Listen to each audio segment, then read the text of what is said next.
Okay, so Rachel and I are now walking down the main laneway at the children's farm, and we're heading down to the very back. Here's the second woodlot, and you can see that there's no gate. Well, right, that's a gate, but that's going down there. No gate into here, Rach, right? On the other side, there is a gate. And so what you see is, you know, these are all, well, it looks like largely indigenous trees here planted in the 90s, but you've got a couple of woody weeds. You've got a wild ash, very typical of Melbourne, Fraxinus. You've got a Pittosporum undulatum, and a lot of kikuyu and what's it called? Ehata. Erhata erecta. Yeah. From South Africa. But actually, that one I don't mind weeding because it's clumping. It's one of those bizarre. Actually, I took a photo of some Erhata growing out of it in the top of, not the top, but the middle of an elm tree the other day. Yeah. I'll just quickly, Rach, talk about pasture very quickly to everyone. One of the things at the children's farm that I had to look into was the issue of, you know, the grass that feeds the livestock. And if you read my report, you can wrap your heads around that. But really fascinating to be forced to think about this stuff. So what you see here is, you know, this is not a high quality paddock. Weed and mallow.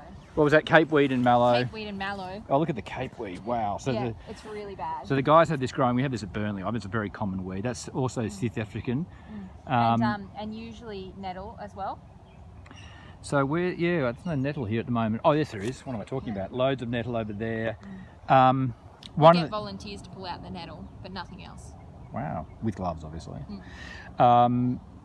So, very quickly, one of the interesting things about pasture at the farm is that kikuyu, our old friend kikuyu, that is also happens to be our enemy at the same time, a frenemy, if you will, a frenemy grass.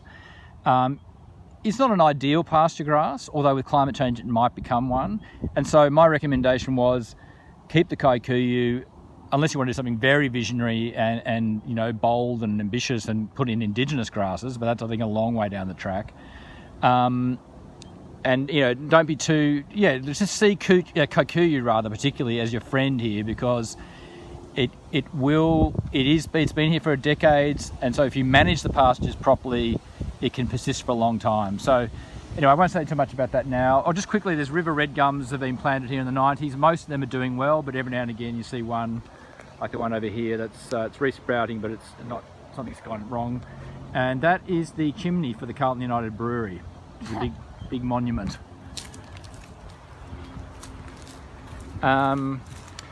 So Rachel, one of the things that really intrigues me about this laneway is that, again, it's a bit of a dead end of the farm, at least from the public's point of view. So lots of grass to feed the horses and the cattle and sheep.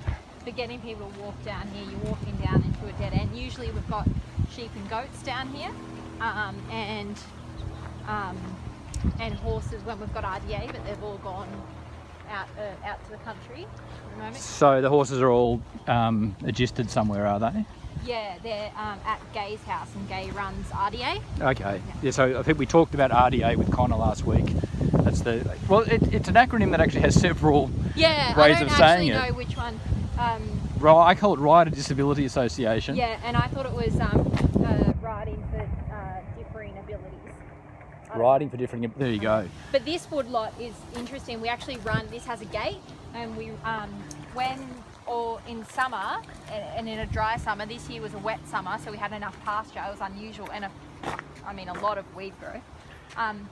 This one has a lot of salt bush in it. It's got a lot more sun coming from the west. We've kind of wrapped around a little bit. It's kind of got this nice aspect.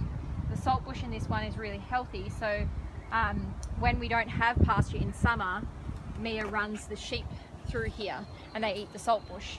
So it's actually, this one is actually functional in terms of feeding the animals, not just for wind and habitat for native animals. Yeah. It has to be said too, if you walk down the end of this woodlot or corridor, shelter belt, the view of the Yarra is seriously beautiful. The river widens out, and it'd be really fantastic to build a trail along the river one day, which I think you guys actually have a plan for. Yeah. I believe. The Birrarung Trail. That's right. One day when we've got millions of dollars. That's right. Hey, Rach, just quickly. Well, yeah, this is. This is new temporary fencing. We've only just got this in this week, so it is. It's electric netting. The reason why we need this is because the sheep and the goats with a single or double line tape electric fencing can get through that. So it only really works for the horses and the cow. And we have a lot of goats and sheep, and they're our number one kind of weed eaters. The sheep will just go for the mallow, so we need to rotate them through the paddocks to keep that weed pressure down. But they can't get through this. So this is a new intervention for us, and Mia's starting to, as she gets more resources, implement cell grazing, as in resting a lot of the paddock and control grazing and making sure they don't browse, but they graze. So they don't just choose their favourite things, they eat it all, and then they move on, which means they can keep the weed pressure down. Yeah, that's right. Concentrated grazing, you know, whatever you want to call it. What did you just call it? Rotational, but also concentrated grazing really means that you're forcing the animals to chew everything back rather than just randomly walking wherever they want to. So it's pretty effective. Yeah, it's been really good. Oh, there's the little, and that's what's powering it. Yeah. Okay. Anything else, Rach, before I stop and then we head up to the new Indigenous garden? I mean, I guess... This laneway, it's quite beautiful. It's like a country lane, but, you know, 1.5 kilometres from the CBD in Melbourne.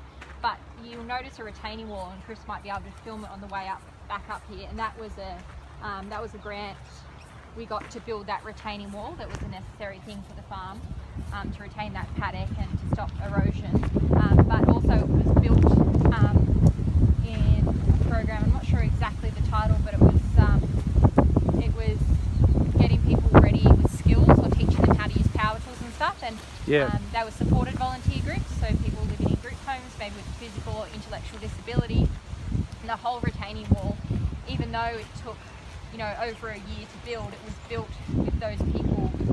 And so I think it's a fantastic kind of...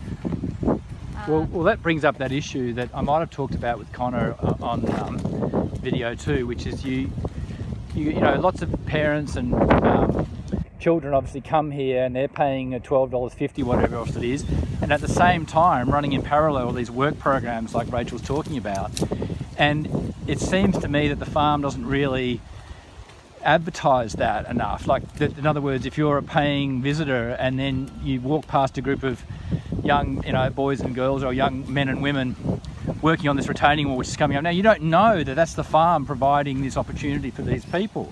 So it's something that probably needs, communication. Yeah, is the number that's one right. thing you know, we've all identified it as a big thing. We've got so much fantastic stuff happening here and engagement for people, but